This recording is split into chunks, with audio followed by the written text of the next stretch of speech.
에스더 6장 1절부터 9절까지의 말씀.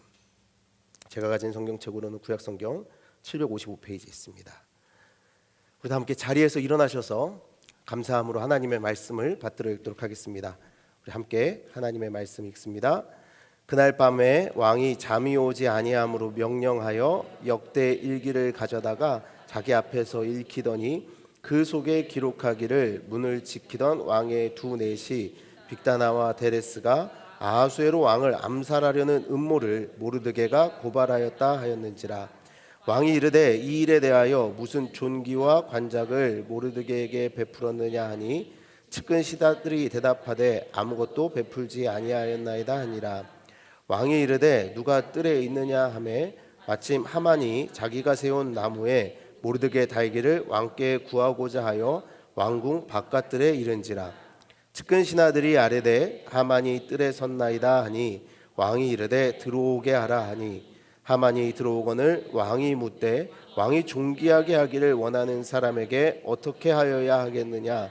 하만이 심중에 이르되 왕이 존귀하게 하기를 원하시는 자는 나 외에 누구리요 하고 왕께 아뢰되 왕께서 사람을 존귀하게 하시려면 왕께서 입으시는 왕복과 왕께서 타시는 말과 머리에 쓰시는 왕관을 가져다가 그 왕복과 말을 왕의 신하 중 가장 존귀한 자의 손에 맡겨서 왕이 존귀하게 하시기를 원하시는 사람에게 옷을 입히고 말을 태워서 성중 거리로 다니며 그 앞에서 반포하여 이르기를 왕이 존귀하게 하기를 원하시는 사람에게는 이같이 할 것이라 하게 하소서 하니라.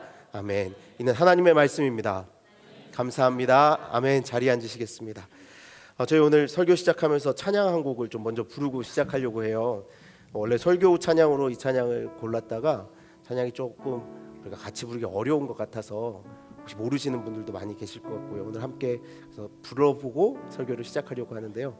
찬양이 참 좋은 찬양인 것 같아요. 혹시 모르시는 분들은 집에 가서 찾아서 들어보시면 좋을 것 같습니다. 광야를 지나며 함께 찬양하겠습니다.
내 친구 되시는 광야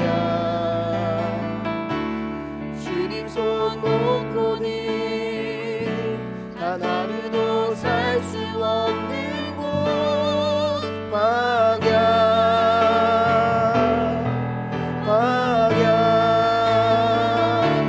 주께서 나를 사용하시려 나를 더 정결케 하시려 나를 택하여 보내신 광야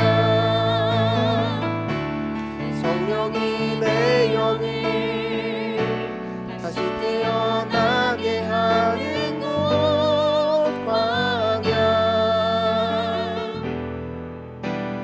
광야에 서 있네.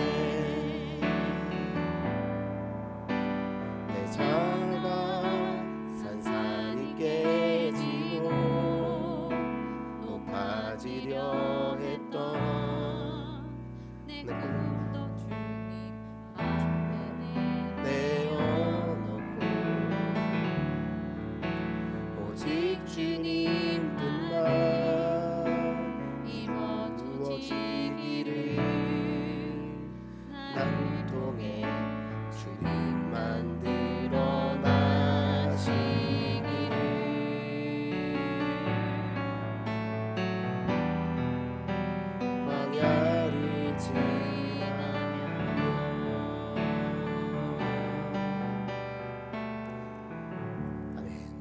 여러분이 찬양의 가사를 잘 기억하면서 오늘 설교를 좀 들으셨으면 좋겠습니다. 여러분은 어떠세요? 잠을 좀 잘 주무시는 편인가요? 저희 집은요 완전히 다른 두 사람이 함께 살고 있습니다. 저희 아내는 머리를 대는 순간 자요. 정말 어떻게 된 건지 침대에 이렇게 딱 누우면 자요. 그래서 제가 여보 있잖아 그러면 자고 있어요. 정말 깜짝 놀라요. 뭐 갑자기 이렇게 같이 누우면서 할 말이 생각나서 여보 그러면 자고 있어요. 머리를 댔는데. 근데 저는 이제 그때부터 시작이에요. 하루를 복귀해요. 오늘 아침에 제가 새벽 기도를 가는 순간부터 하루가 한번 싹 지나가고 그러면 이제 뭐 후회되는 일도 있고 좋은 일도 있고 하면 하나님 앞에 기도도 하고 뭐 구할 것도 구하고 감사도 하고 그리고 뭐 이불도 차고 막 혼자서 그러다가 잠을 잡니다. 근데 평소에 잠을 잘 자는 사람들은 잠 못 이루는 사람들을 잘 이해를 못해요. 그렇죠? 여러분은 어떠세요? 좀 한번 알아볼까요? 나는 머리만 대면 잔다. 한번 손 들어보세요. 야, 정말 하나님의 은혜 가운데 있는 분들입니다. 네, 그 복을 우리에게도 좀 나눠주시길 바랍니다. 여기 생각보다 못 주무시는 분들이 많네요. 그래서 오늘 사실 설교를 준비하면서 이렇게 제목을 지어볼까 했었어요. 처음에는 페르시아의 잠 못 이루는 밤. 여러분 예전에 시애틀의 잠 못 이루는 밤이라는 영화 기억나시나요? 다들 연식이 좀 되셨네요. 다들 아시는 거 보니까. 네, 그 시애틀의 잠 못 이루는 밤 그걸 따라서 페르시아의 잠 못 이루는 밤으로 할까 하다가 오늘 갑자기 이 찬양을 제가 설교 준비하다가 듣고서 그래 이 찬양 어두운 밤은 왜 그리 길었는가 이걸로 제목을 해야겠다라고 제목을 바꿨습니다.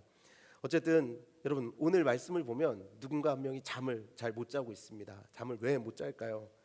그리고 누가 잠을 못 자고 있습니까? 먼저 아하수에로 왕이 잠을 못 자고 있습니다. 그럼 어떤 밤이기에 이 아하수에로 왕이 잠을 못 자고 있는 것입니까? 오늘 1절은 어떤 날인지를 이렇게 밝힙니다. 그날 밤이라고 말입니다. 그날 밤 아하수에로 왕이 잠을 못 자고 있다. 자, 그럼 그날 밤은 어떤 밤이냐 하면 5장 마지막을 보면 에스더가 베푼 잔치를 마치고 돌아가는 하만에게 모르드게가 또 인사를 하지 않습니다. 여러분 모르드게는 하만에게 인사할 수 없죠. 하나님의 명에 따라 그와 대적하여 싸워야 하니까요. 다시 우리를 죄의 나라로 그 종의 나라로 돌아가게 만들려는 그 죄악과 싸워야 하니까 모르드게는 결코 하만에게 절을 할 수 없었습니다. 하만에게 그렇게 모르드게가 인사를 하지 않자 하만이 어떻게 합니까? 또 분노가 치밀어 오릅니다. 그런데 이번 분노는 이전보다 더합니다. 그래서 이미 유다 백성들을 다 죽이기로 결정해 놨음에도 불구하고 내가 모르드게만은 반드시 먼저 죽여야겠다라고 결심을 합니다. 그래서 어떻게 하냐면 죽일 계획을 짜고 모르드게를 달 약 50규빗짜리 그러니까 25m짜리 기둥을 세워두기까지 합니다. 내가 당장 모르드게를 죽여서 저기에 달아야겠다라고 결단한 날, 바로 그날 밤이 아하수에로 왕이 잠 못 이루는 밤이 된 것입니다. 그렇다면 이 밤이 어떤 의미가 있길래 아하수에로가 잠을 못 자고 있는 것일까요? 사실은 아무런 이유가 없습니다. 잔치를 잘 마치고 돌아오지 않았습니까? 이 사람이 즐기는 잔치는 끊임없이 술을 마시는 그런 잔치였습니다. 그리고 지금 나라에 전쟁도 없습니다. 태평하죠. 그리고 대단한 권세와 영광을 누리고 있었습니다. 무슨 걱정이 있겠습니까? 잠을 못 잘 이유가 없죠. 그런데 그냥 못 자고 있는 것입니다. 그래서 그는 무슨 일을 하냐? 할 일도 많을 텐데 역대 일기를 가져와서 읽도록 합니다. 그동안 페르시아의 역사를 기록한 역대 일기 말입니다. 그리고 그 중에서 오늘 하필이면 그가 들은 부분은 그 일기 중 왕을 암살하려는 사건을 모르드게가 고발한 내용이 기록되어 있는 부분이었습니다. 왕이 그래서 그 이야기를 듣고 물어봅니다. 그래? 그런 일이 있었어? 그렇다면 모르드게에게 내가 무슨 포상을 했지? 내가 무슨 상을 그에게 주었지? 라고 그 역사관에게 물어봤습니다. 그런데 아무런 상을 주지 않았다라는 이야기를 그날 밤 아하수에로가 알게 됩니다. 자, 그런데 여러분 다시 한번 물어봐야 됩니다. 이 사실 잠을 못 자도 모르드게가 못 자야 되는 거 아닙니까? 아니면 분노에 차 있던 하만이 못 자야 되는 거 아닙니까? 아니면 그런데 왜 아하수에로가 못 자고 있고 하필이면 그날 할 일도 많은 사람 아닙니까? 왕이라면 무엇이든지 할 수 있습니다. 잠이 안 오면 자기가 원하는 일을 무엇이든 할 수 있습니다. 그런데 왜 하필이면 역사서를 읽게 했고 그리고 그 많은 궁중 일기 중에 지나버린 그 왕의 암살을 미리 알고 알려준 모르드게에 관한 내용을 읽으라고 한 것일까요? 모든 것이 우연처럼 보입니다. 우연처럼 우연히 겹쳐지는 일처럼 보입니다. 그러나 여러분, 우리 믿는 사람들은 이것을 무엇이라고 고백합니까? 우리가 에스더를 보면서 무엇이라고 이걸 고백하죠? 하나님의 섭리라고 고백하고 있습니다. 하나님이 이 일을 이루셨다라고 우리는 고백하죠. 이 모든 것이 세상 사람들 보기에는 우연히 겹쳐질 뿐인 것처럼 보이지만 우리에게는 하나님이 하시지 않고서는 일어날 수 없는 일이라고 고백한다는 것입니다. 에스더서에는 분명 하나님은 기록되어 있지 않습니다. 하지만 우리는 압니다. 그 이름이 기록되어 있지 않더라도, 사람들 입에 하나님이 오르락내리락 하지 않더라도 하나님은 그 역사 뒤에서 여전히 일하고 계시다라는 것 말입니다. 자, 그렇게 잊혀졌던 모르드게가 갑자기 역사에 등장하게 됩니다. 그런데 여러분, 이 잊혀졌던 모르드게의 모습을 보면 생각나는 사람 있지 않으십니까? 분명히 뭔가 대단한 일을 했는데 완전히 잊혀져 있던 이 사람, 누가 생각나죠? 성경에 유명한 사람, 잊혀진 걸로 유명한 사람 있잖아요. 한 사람. 대답하세요. 큰 목소리로. 요셉. 네, 맞습니다. 잊혀진 걸로는 요셉을 따라갈 사람 없죠. 형들을 통해서 노예 상인에게 팔리고, 그리고 노예로 살아가다가 억울한 누명을 써서 감옥에 갇혔습니다. 감옥에 들어온 사람의 꿈을 해석해 주어서 그가 풀려날 때 자신의 억울함을 그에게 말해서 어떻게 합니까? 나가서 나 좀 풀어줘, 나 억울한 사람이야 라고 말하지 않습니까? 그런데 그 풀려나간 사람이 요셉을 어떻게 합니까? 완전히 잊어버리죠. 요셉은요, 가족에게 버림받고 잊혀진 사람이었고, 그리고 그가 도와준 사람에게 버림받고 잊혀진 사람이 되었습니다. 누구도 기억해 주지 않는 죽은 자와 같은 삶을 살았던 것이 요셉입니다. 그런데 성경은 그 죽은 자와 같은 요셉, 우리가 말하기에는 죽은 자와 같은 사람이지만 성경은 그를 이렇게 기록합니다. 시편 105편 16절에서 19절입니다. 그가 또 그 땅에 기근이 들게 하사 그들이 의지하고 있는 양식을 다 끊으셨도다. 그가 한 사람을 앞서 보내셨으며 요셉이 종으로 팔렸도다. 그의 발은 착고를 차고 그의 몸은 쇠사슬에 매였으니 곧 여호와의 말씀이 응할 때까지라. 그의 말씀이 그를 단련하였도다. 여러분, 술 맡은 관원장이 자신을 도와줬던 요셉을 기억해내고 불러내는 데까지 2년이라는 시간이 걸렸습니다. 여러분, 요셉이 감옥에 나온 데까지 왜 그런 시간이 필요했습니까? 그것은 바로 하나님이 그를 그곳에 머물게 하셨다라는 겁니다. 그의 몸이 쇠사슬에 매였으나 그의 발이 착고를 찼으나 여호와의 말씀이 응할 때까지는 그 고난 가운데 그가 머물 수밖에 없었다라고 성경은 이야기하고 있는 것입니다. 그냥 그가 노예로 돌아가는 것이 끝이라면, 그냥 억울함을 풀고 감옥에서 나왔다는 이야기로 끝이 나는 그런 삶을 살아도 된다면 하나님께서는 요셉을 기억하게 하셨을 것입니다. 그러나 하나님은 요셉을 통하여 이루셔야 할 더 큰 일이 있었습니다. 하나님 나라를 이루어가는 그 역사. 그렇기에 요셉은 착고를 차고 감옥에 있을 수밖에 없었습니다. 하지만 여호와의 말씀이 응할 때까지 하나님은 그를 단련하셨고 그를 통하여 하나님의 역사를 쓰셨습니다. 여러분, 그래서 그 이후에 요셉이 그 형들을 만났을 때 그의 입술에서 나오는 고백을 들어보십시오. 창세기 50장 20절입니다. 당신들은 나를 해하려 하였으나 하나님은 그것을 선으로 바꾸사 오늘과 같이 많은 백성의 생명을 구원하게 하시려 하셨나니. 노예로 팔려온 순간부터 사람들에게 잊혀져 감옥에 있던 시간, 그리고 총리에 오른 순간까지 처음부터 끝까지 한 번도 하나님은 요셉을 잊지 않으셨고 그의 삶은 하나님께서 하시고자 하는 일에 쓰임받는 도구라고 그 형들 앞에서 고백하고 있습니다. 여러분, 물론 요셉이 살아가면서 그 마음에 두려움이나 슬픔이 없었던 것 아니겠죠. 분노하는 순간이 없었던 것도 아닐 것입니다. 왜 나를 잊었을까? 원망의 마음이 단 한순간도 없었다고 하면 여러분, 그것은 분명히 거짓일 것입니다. 그러나 요셉은 그 순간 속에서도 자신을 더 깊게 채우고 있는 하나님의 그 은혜를 충만하게 경험했습니다. 그래서 분노나 미움에 그 삶을 내어준 것이 아니라 은혜 안에서, 하나님의 채워주시는 그 은혜 안에서 하나님께서 나를 어떻게 만들어 가실까를 기대하고 그때를 기다리며 살아간 것입니다. 여러분, 바로 오늘 에스더 6장에서 일어나는 모든 일들도 이와 마찬가지입니다. 모든 일들이 단순히 우연처럼 보일 수 있습니다. 그러나 분명히 이 순간도 하나님께서 요셉의 삶처럼 이루어 가신 순간들이었습니다. 모르드게가 잊혀진 이 모든 일이 바로 하나님께서 이루고자 하시는 지금 이 순간을 위한 것이었습니다. 그래서 이어지는 말씀을 보십시오. 또 하나의 우연과 같은 일이 바로 이어서 일어납니다. 아하수에로가 자신을 살린 모르드게에게 아무것도 베풀지 않았다는 것을 깨닫는 순간, 그래서 그에게 상을 베풀고자 밖에 있는 사람을 부릅니다. 누구든지 들어와라, 내가 그에게 상을 줘야겠다라고 마음을 먹은 것이죠. 그래서 4절 말씀에 보면 이렇게 되어 있습니다. 왕이 이르되 누가 뜰에 있느냐 하매 마침 하만이 자기가 세운 나무에 모르드게를 달기를 왕께 구하고자 하여 왕궁 바깥뜰에 이른지라. 왕이 모르드게에게 상을 주기 위해서 신하를 부르고 있는데 때마침 하만이 모르드게를 죽이기를 구하려고 와 있었던 것입니다.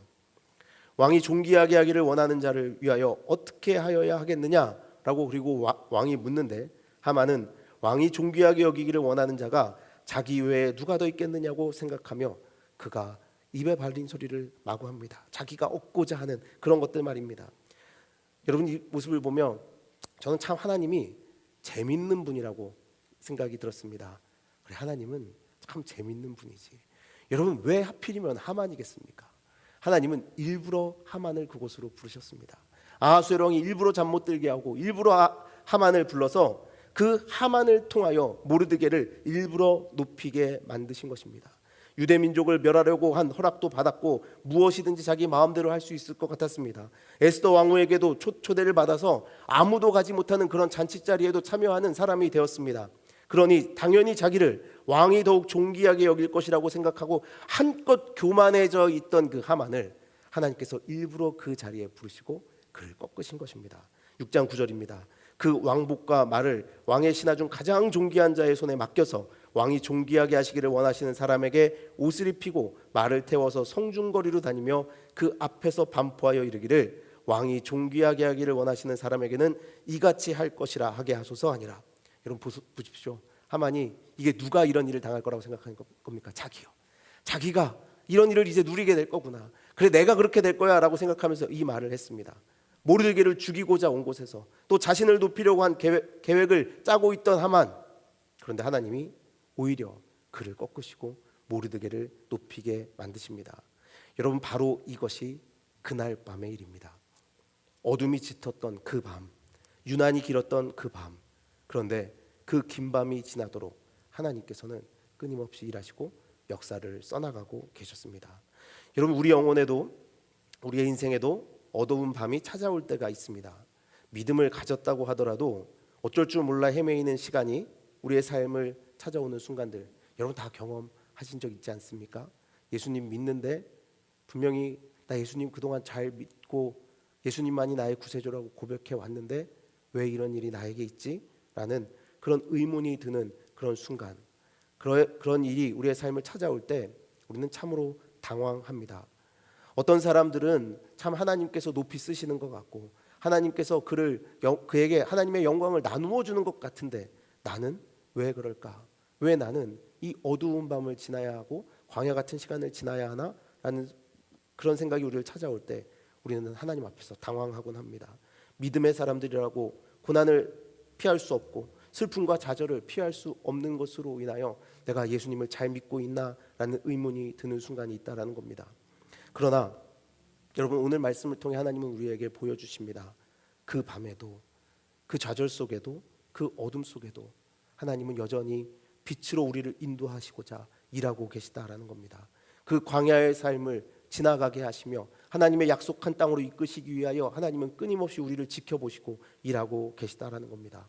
우리가 모르는 곳에서도, 우리가 알지 못하는 그 때에도 하나님은 결코 우리를 잊지 않으십니다. 요셉도 잊지 않으셨고 모르드게도 잊지 않으셨고 에스더도 잊지 않으셨고 유다 백성도 잊지 않으셨고 하나님의 모든 백성들 곧 우리도 잊지 않으셨습니다. 오늘 우리 설교를 시작하면서 함께 찬양하지 않았습니까? 어두운 밤이 왜 그리 길었는지. 그러나 그 밤은, 그 어둠은 우리를 어떻게 할 수 없습니다. 왜냐하면 그 시간을 하나님께서 우리의 손을 잡고 걸어가고 계시기 때문입니다. 마가복음 4장 26절에서 27절에 예수께서 그 천국을 설명하시는 이 말씀을 들어보십시오. 또 이르시되 하나님의 나라는 사람이 씨를 땅에 뿌림과 같으니 그가 밤낮 자고 깨고 하는 중에 씨가 나서 자라되 어떻게 그리 되는지를 알지 못하느니라. 예수님께서 천국을 뭐라고 말씀하십니까? 사람의 씨를 땅에 뿌림과 같다. 자, 그러면 여러분, 우리가 씨를 뿌리는 행위로 천국이 생기는 겁니까? 아니죠. 밤낮 자고 깨고 하는 중에 천국은 자란다라고 합니다. 여러분, 천국을 자라게 하시는 분, 우리 가운데 그 천국의 소망을 자라나게 하시는 분, 영원한 소망의 나라로 이끄시는 분은 누굽니까? 바로 그 자연이 싹을 틔우게 만드는, 그 섭리로 움직이게 만드시는 하나님이시라는 겁니다. 하나님의 섭리 안에서 모든 자연의 법칙은 그동안 지켜져 왔습니다. 오히려 우리가 손을 대기 전에 말입니다. 그것처럼 하나님께서 이루고자 하시는 일들은 마치 감추어진 것처럼 보일지라도 드러날 것이고 반드시 성장해 열매를 맺을 것이라는 겁니다. 여러분, 씨를 뿌린 자가 할 수 있는 것이 무엇이 있습니까? 씨를 뿌린 자, 물론 하나님께서 그 낮에 소명을 주시사 물을 대게 하시고 잡초를 뽑게 하시죠. 그러나 그 잠든 순간 어두운 밤에 하나님께서 때에 맞춰 비를 내리시고 때에 맞춰 그 어둠을 물러가게 하시며 태양을 뜨게 하지 않으신다면 어찌 그 싹이 자라나 열매를 맺겠습니까? 여러분, 바로 하나님이 우리의 삶에 천국이 임하도록 그렇게 일하고 계시다라는 겁니다. 요즘 저는 화분을 하나 키우기 시작했어요. 예전에는 손만 대면 죽어서 그런 걸 좀 싫어했어요. 무슨 뭐 풀을 키워 뭐 싫어 좀 이랬어요. 그리고 뭐 깻잎도 예전에는 그런 거 심는 것도 싫어했고 물 주는 것도 싫어했고 손만 대면 죽으니까요. 그냥 싫어했어요. 근데 요즘 자꾸 화분에 눈이 가요. 아내 말로는 나이가 들었대요. 이제 그래서 몬스테라라는 화분을 하나 이렇게 마련해서 거실에 두고 좀 이렇게 키워서 좀 잘 커서 얼마 전에 화분도 바꿔주고 그러면서 잘 크는 모습을 보며 되게 기뻐하고 있습니다. 집에 깻잎도 잘 키우고 고추도 잘 키우고 그러면서 오이도 키우고 기분 좋게 잘 키우고 있습니다. 그런데 그걸 보면서 그런 생각해요. 사실 뭐 제가 화분도 갈아주고 물도 주고 하지만 이전에는 제가 잘 못 키워서 죽기도 했었거든요. 근데 잘 보면서 느끼는 건 이것들을 키우는 분이 계시구나. 내가 할 수 있는 것은 아무것도 없고 정말 하나님께서 이것들을 키워 가시는구나라는 것을 경험하게 됩니다. 여러분, 천국을 기다리는 자들, 우리가 할 수 있는 것은 자고 깨는 것입니다. 밤낮 자고 깨고 하는 중에 하나님께서 천국을 이루신다는 겁니다. 밤에는 능하신 하나님께서 우리의 해결할 수 없는 일들을 해결하시고 낮에는 우리에게 호흡을 불어넣으시사 사명자로 다시 한번 일으켜 세우십니다. 그 날들 가운데 하나님이 천국을 이루시는 것입니다. 그래서 시편 127편 1절과 2절은 그런 삶을 이렇게 말합니다. 여호와께서 집을 세우지 아니하시면 세우는 자의 수고가 헛되며 여호와께서 성을 지키지 아니하시면 파수꾼의 깨어 있음이 헛되도다. 너희가 일찍이 일어나고 늦게 누우며 수고의 떡을 먹음이 헛되도다. 그러므로 여호와께서 그의 사랑하시는 자에게는 잠을 주시는도다. 하나님이 없이는 모든 것이 헛되다라는 겁니다. 하나님이 없이는 그 무엇도 이루어지지 않는다라는 겁니다. 여러분, 잠을 잘 못 잔다는 제가 드릴 말씀은 아닌 것 같지만 여러분, 우리가 왜 잠을 못 잡니까? 우리가 자는 동안에도 하나님께서 이루시겠다라고 하신 그 하나님 나라보다 내가 이루고 싶은 나라가 더 대단하다고 여기기 때문에 그 걱정하느라 못 자는 겁니다. 여러분, 저 먼저 회개하겠습니다. 이제 우리 그런 마음들을 조금 내려놓길 원합니다. 하나님께서 이루시겠다고 하셨으면 여러분 믿고 잠이 들 수 있는 우리가 되기를 바랍니다. 하나님의 나라를 이루시는 분은 여러분 하나님이십니다. 하나님의 열심히 이루어지는 이 땅이 바로 예수 그리스도로 말미암아 우리에게 주어진다는 것을 여러분 믿으시기를 바랍니다. 사랑하는 여러분, 그렇기에 로마서 5장을 보면 바울은 환난 중에도 즐거워한다라고 고백합니다. 환난이 그리고 소망을 이룬다라고 고백하죠. 로마서 5장 3절과 4절입니다. 다만 이뿐 아니라 우리가 환난 중에도 즐거워하나니 이는 환난은 인내를, 인내는 연단을, 연단은 소망을 이루는 줄 알미로다. 아멘. 제가 이전에 이 본문을 하면 설명드린 적이 있는데 기억나시는지 모르겠습니다. 환난 중에도 즐거워한다라고에 사용된 이 즐거워한다는 말의 의미 말입니다. 즐거워한다는 의미는 감정적인 즐거움이 아닙니다. 우리가 환난 중에도 그냥 기뻐, 고통당함이 너무 기뻐. 여러분 좀 생각나지 않으세요? 제가 막 이렇게 했던 거, 누가 막 날 때리면 때려줘서 너무 좋아, 뭐 이런 거, 이건 정신이 이상한 거라고요. 여러분, 그게 아니라 환난 중에 즐거워한다는 건 뭐냐면 인정한다, 부끄러워하지 않는다라는 말을 하는 것입니다. 우리가 환난 중에도 하나님이 나와 함께 하시기에 그 하나님을 부끄러워하지 아니하고 하나님께서 오늘 나를 이곳으로 인도하신 것을 인정하며 그곳을 참고 견디어 하나님 나라를 살아간다는 것입니다.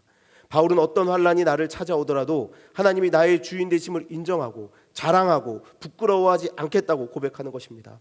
고난 중에도 하나님을 신뢰한다는 것은 하나님의 의도와 계획은 내가 알 수 없지만 다스림을 믿고 의지하며 하나님 나라의 소망을 가지고 살아가는 모습을 나타내는 것입니다.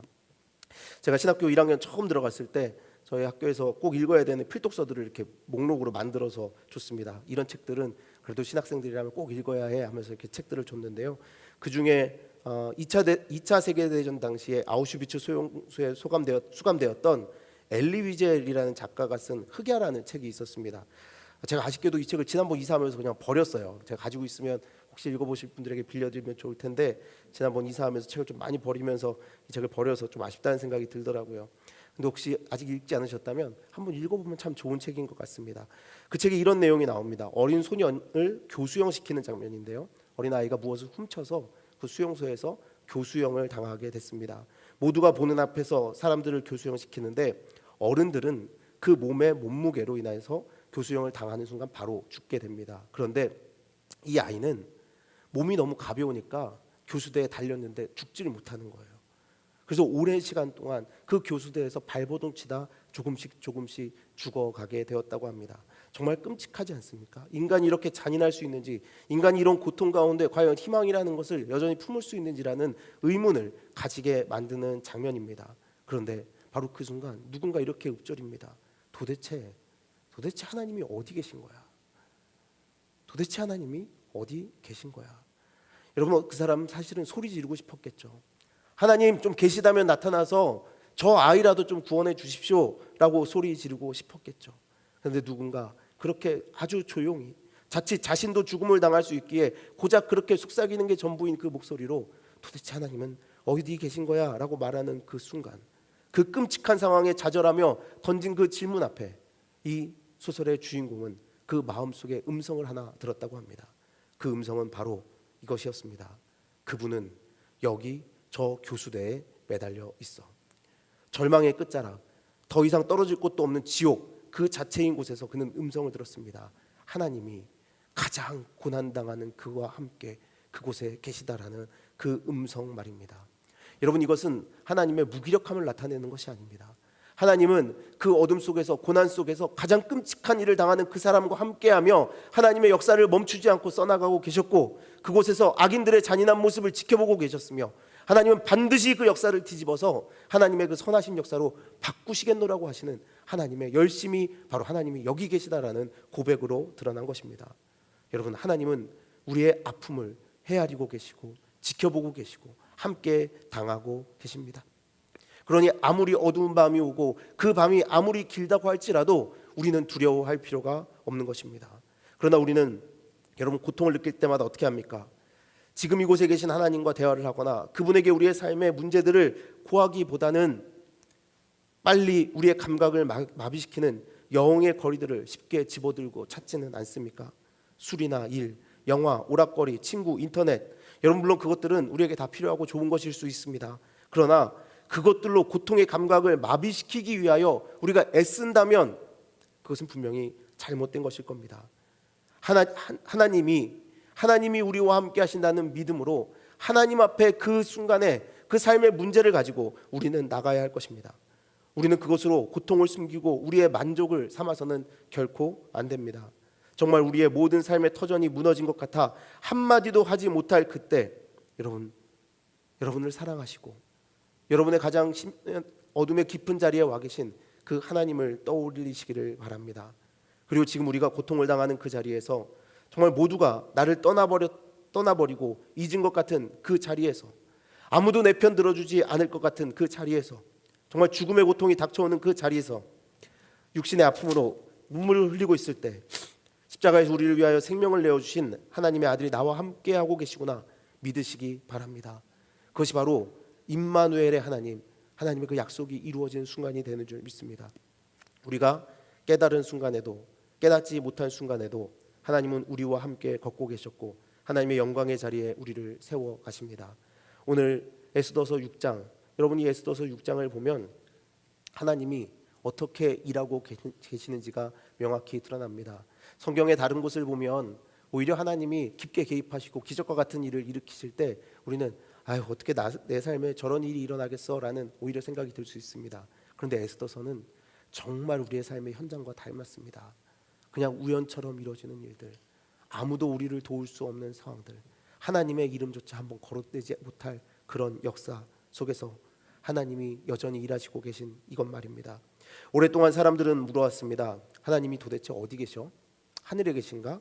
아니면 우리가 알지 못하는 저 멀리 계신가? 그렇다면 또 그곳에서 하나님은 뭘 하고 계셔? 라고 사람들은 물었습니다. 여러분, 그러나 우리는 이제 답해야 됩니다. 하나님은 항상 우리와 함께 계셔. 그리고 그분의 얼굴을 들어 우리를 비추고 계셔 라고 답할 수 있어야 됩니다. 여러분, 그렇다면 그렇게 답하는 우리의 삶은 항상 어디서 살아가야 할까요? 바로 그분의 얼굴 앞에서, 그분의 얼굴 앞에서 매일 살아가는 우리가 되어야 합니다. 하나님은 오늘 여기 계신데 우리는 그분 안에 거하고 있습니까? 정말 오랫동안 그런데 아무리 기도해도 이루어지지 않는 경험들을 하기도 합니다. 오랫동안 아팠던 분들 위해서 여러분 기도할 때 정말 그 아픔이 낫지 않고 결국에 돌아가시는 일도 경험합니다. 정말 왜 이 사람이 이런 고난을 당해야 되나? 정말 법이 없어도 살 것 같은 이런 사람이 왜 이런 고난을 당해야 되나? 왜 예수 잘 믿어왔는데 이런 육체의 병이 우리에게 남나? 왜 이런 마음의 병이 우리를 찾아오나? 라는 의문이 드는 순간, 그러나 여러분 모르드게의 밤처럼 하나님이 우리를 기억하고 계시다라는 믿음으로 여러분 그 순간도 멈추지 말고 기도하며 하나님을 찾는 우리가 되어야 할 줄 믿습니다. 현실은 여전히 질문의 연속이고 상황도 바뀌지 않았습니다. 하지만 주님의 한결같은 사랑을 기억해내는 순간 우리의 눈에 하나님의 나라가 보이기 시작할 줄 믿습니다. 오늘 이곳에 오신 사랑하는 우리 능교의 성도 여러분, 당연히 여러분 저에게도 말하지 않는 많은 아픔들이 있을 거라고 생각합니다. 저에게도 좀 말씀해 주세요.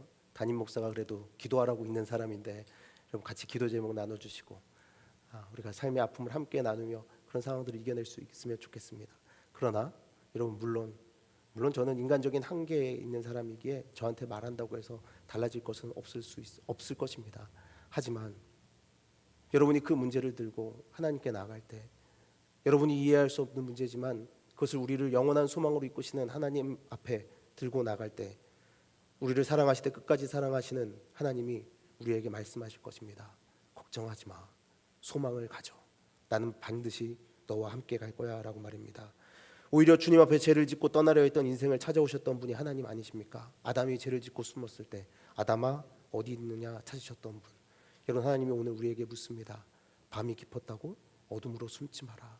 빛 가운데로 나오라. 나와 함께 걷자. 이 어두운 밤이 아무리 깊어도 나의 빛을 이길 수 없고 나는 이 어둠을 뚫고 너와 함께 천국으로 갈 것이다 라고 말씀하십니다. 여러분 이제 그분과 함께 믿음으로 하늘의 힘을 얻는 우리가 되기를 간절히 바랍니다.